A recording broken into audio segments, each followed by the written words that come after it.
Hello everyone. If you like what I'm doing here, please consider subscribing, liking, and commenting. It would really help the channel out quite a bit. Thank you very much. Almost all the shows that you hear on this channel were produced around 60 to 90 years ago. It was a different time and a different era. Stereotypical portrayals and comments were the norm back then. Many old-time radio shows contained some material that today some would find objectable in some fashion.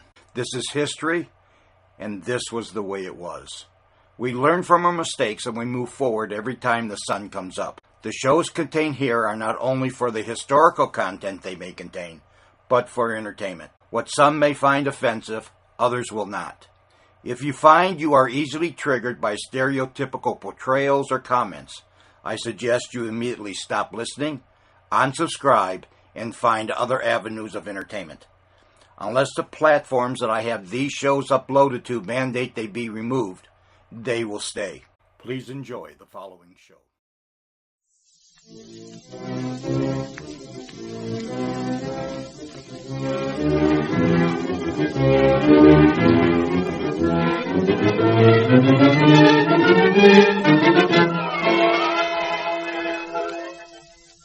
The most delightfully fascinating character in the realms of mystery, Charlie Chan.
In the murder of Ellen Landini at Pine View, every guest in the house has at various times fallen under suspicion.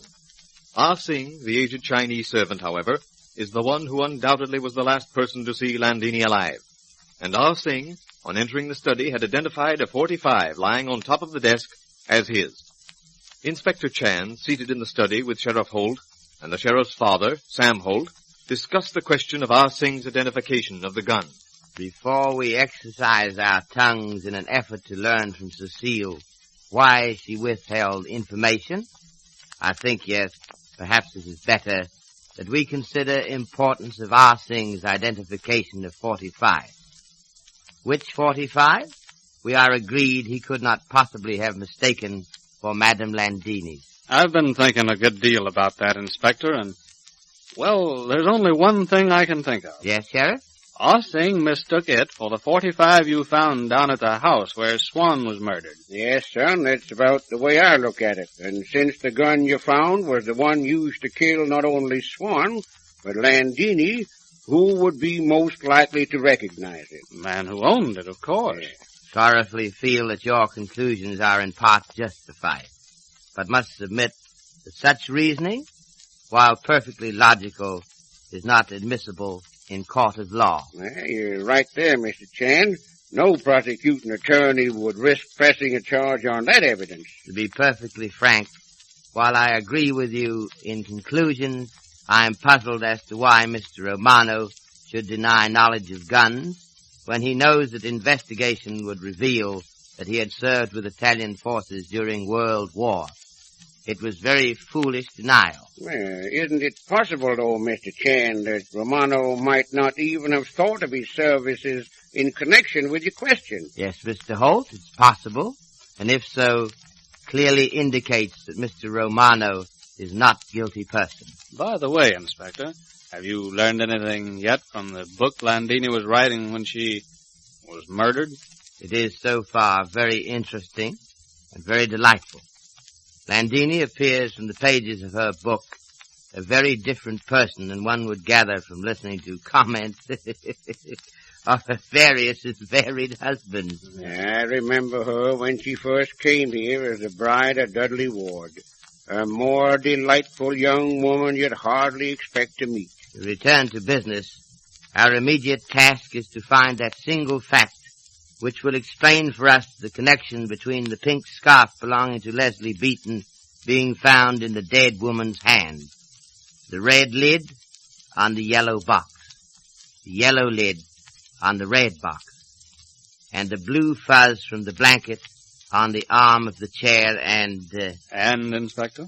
And Ah Sing's willingness, almost eagerness, to claim 45 as his, then his almost immediate denial. That's the part I don't get at all. Why should he claim it in the first place? Because he thought it was his? I don't think so. Not after the way he has consistently denied all the other things we charged him with. When one hunts the fox, it is well to attempt to think as the fox thinks. Let us place ourselves in the situation in which Ah Sing found himself when he saw 45 lying on top of death.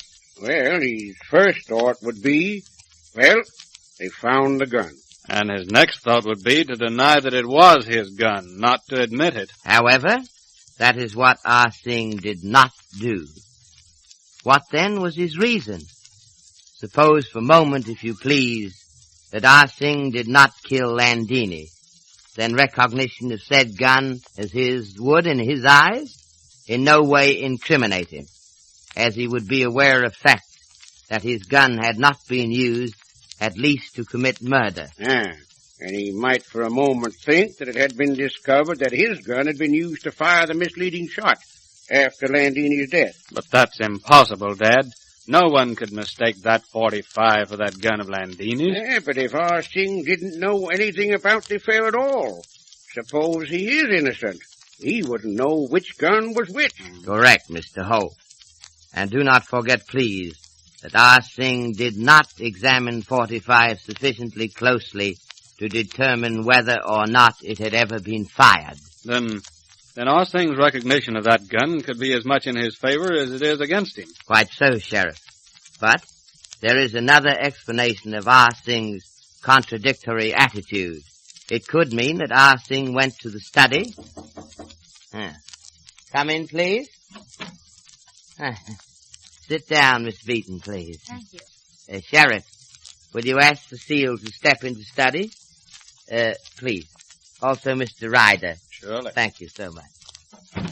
You seem very serious, Mr. Chen. I am, Miss Beaton. I am going to ask of you a favor. Why, certainly, Mr. Chen. You don't really have to ask, you know. But I am remindful that between friends, frequent reproofs make friendship distant.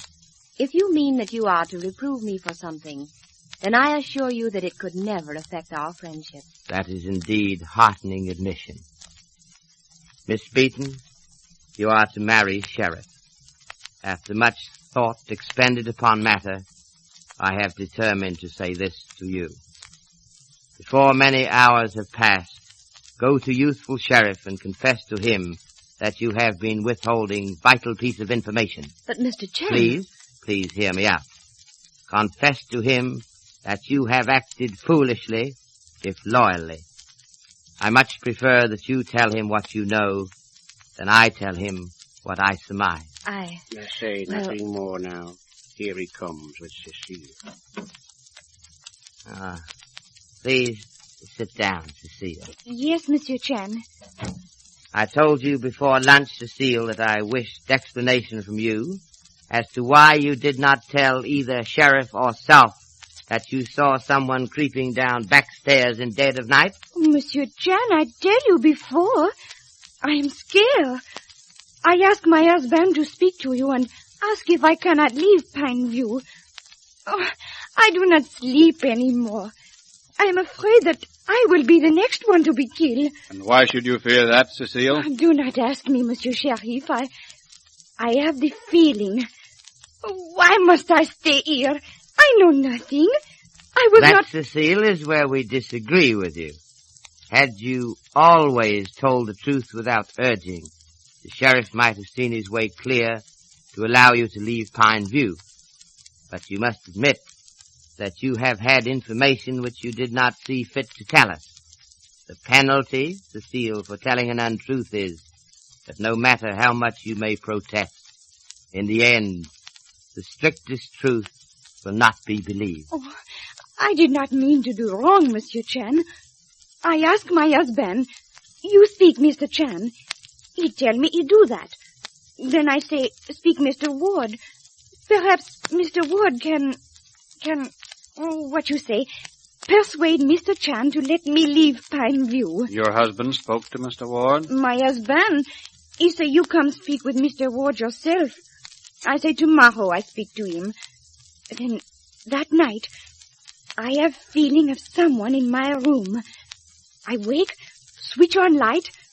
No one is there, but I hear backstairs creak. I open door, take one quick look. I see someone, then I go back to bed. You told all of this to Mr. Ward? Yes, monsieur, I tell him. And Mr. Ward said what, Cecile? Oh, monsieur, you understand. I must work for Monsieur Ward. If he do not give me or my husband good recommendation, we cannot get other position. If you wish us to understand, Cecile, that what you say is in confidence, I'm certain that, in as far as the law permits us, we do so. Am I correct, Sheriff? Right, Inspector. Very well, Cecile. I tell Mr. Ward everything. I tell him that it is Monsieur Ryder I see on backstairs. Monsieur Ward, he say... Yes? He say, better that you do not mention this to Inspector Chan. It will perhaps prolong unnecessarily. I think he say, it might prolong unnecessarily the investigation. Well, thank you so much, Cecile. We shall respect your confidence. Perhaps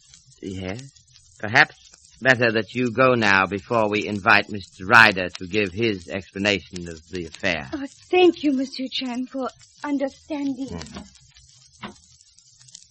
Did you see Mr. Ryder? Yeah, he said he'd be right up. I can understand Cecile's attitude. I've worked for men who gave you to understand that they practically owned you while you were drawing your salary. But then Mr. Ward never gave me that impression. But at present, you are guests of Mr. Ward, not paid servants. Yes, that's true, Inspector. You wanted to see me, Chan, I believe? Correct, Mr. Ryder. Can you explain what you were doing last night? I can. What, if you please? I played billiards with Dudley until 11:10. Had a nightcap and went to my room. I read for about 20 minutes and then went to bed. You did not leave your room again, Mr. Ryder? I did not. You're absolutely positive of that, Ryder? Be careful, Mr. Ryder. Take your time in answering. Say, what is this? Has somebody else been murdered and I don't know about it? Please, Mr. Ryder, at present, we are doing questioning. We await your answer. Did you or did you not leave your room and go down backstairs last night? I did not. That is your final word, Mr. Ryder? My only and final word, Chan. Now or at any time. What significance lies behind John Ryder's denial? Or is Cecile trying to hide something by throwing suspicion upon Ryder? We'll have to leave it to Inspector Chan to determine. After you have heard from your sponsor, Inspector Chan will be with us again.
Well, Mr. Chan, what thought have you for us this evening? Mr. Wilson, I have been thinking of deceitful answers given by so many witnesses at Pine View. Ancient Chinese saying has it that one cannot tell by looking at baskets whether it contain rubbish or precious stones. So it is with man. Outward appearance is not indication of whether he is honest or dishonest. That is something only to be learned by critical observation.